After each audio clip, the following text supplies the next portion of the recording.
లెంట్లోని మొదటి ఆదివారం వరకు ఏర్పరచుకున్న లాటిన్ భాగాలు మనం చదవగా ఉన్నాం. వాటి సారాంశాన్ని అంశంగా తీసుకుంటే రక్షణ దినము.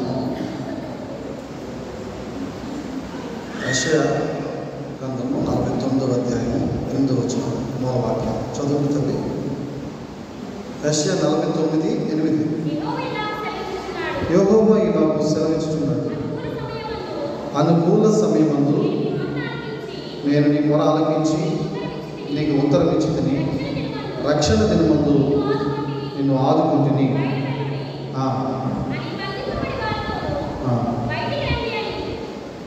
చాలండి ప్రియులారా, అనుకూల సమయమందు నేను నీ మొర ఆలకించాను, నీకు ఉత్తరం ఇచ్చితిని, రక్షణ దినమందు నేను నిన్ను ఆదుకుంటుని. రక్షణ దినమందు నేను నిన్ను ఆదుకుంటుని. రక్షణ దినము, ఆ దినమందు నేను నిన్ను ఆదుకుంటుని. ప్రియులారా, ప్రతి ఒక్క మనుషునికి కూడా ఒక రక్షణ దినం ఉంటుంది.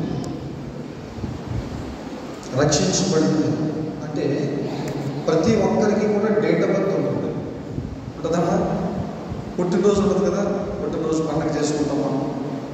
బాగా పెద్దవారికి అయితే తెలియక చేసుకోరు, మరి ఎప్పుడు పుట్టారో తెలియదు కానీ ఉజ్జాయింపుని ఆధార్ కార్డులోను రేషన్ కార్డులోను వయసును రాయించుకున్నారు. నిజంగా పెద్ద వయసు వారు ఏం చేశారని తెలియక చిన్న వయసు రాయించుకున్నారు.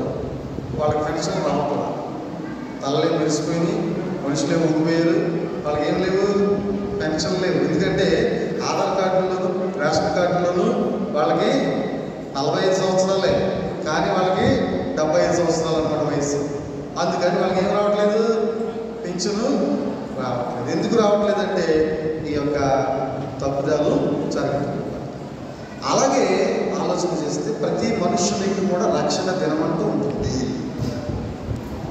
ఆ రక్షణ దినము ఏ దినమో మనకు తెలియదు, కానీ ఆయన ఏర్పాటు చేసుకున్నటువంటి దినం అది. ఆ రక్షణ దినమందు ఆయన మనలను పేరు పెట్టి పిలుస్తూ ఉంటాడు, పేరు పెట్టి పిలుస్తున్నాడు ఆయన. ఇది అనుకూలమైన సమయం, ఇదే రక్షణ దినము, నా యొద్దకు రండి మీరు అని ఆయన పిలుస్తూ ఉన్నాడు ప్రభునందు ప్రియమైనటువంటి వారు. అప్పుడు మనము ఆయన పిలిచినటువంటి ఆ పిలుపుని అందుకొని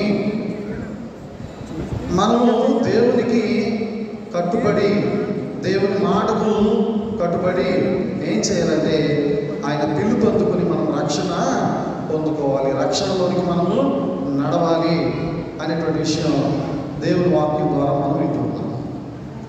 మంచిది, కొద్ది నిమిషాలు మరి మన సంఘ పిసిసి మెంబర్ గారు జోసెఫ్ రాజు గారు మరి వారి యొక్క సన్నిహితులను ఎవరినో వాక్యం చెప్పడానికి ఆహ్వానించారు. ఒక 15 నిమిషాలు వాక్యం ఇవ్వమని వారు అడగగా నేను సంఘాన్ని ప్రేమించి అధికారాన్ని గౌరవించి నేను వారికి సమయాన్ని ఇస్తున్నాను.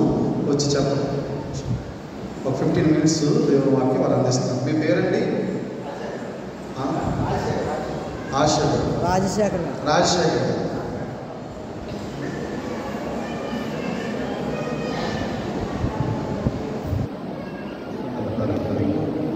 చెప్తారన్న గారు మీ వాక్యం నాకు అంతగా తెలియదు.